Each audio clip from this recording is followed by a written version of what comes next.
Hey divers, Gabriella here with SC Diving, here with today's dive report.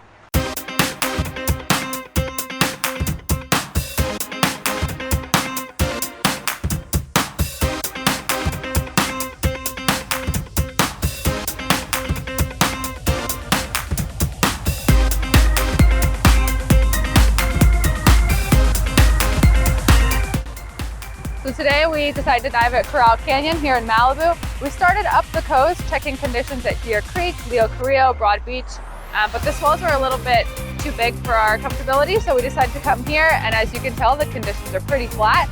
So it was a nice easy entry.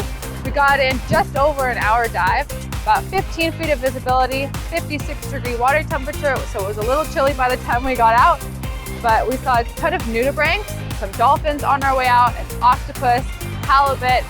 So we hope you guys can join us on the next dive. See you on the next one.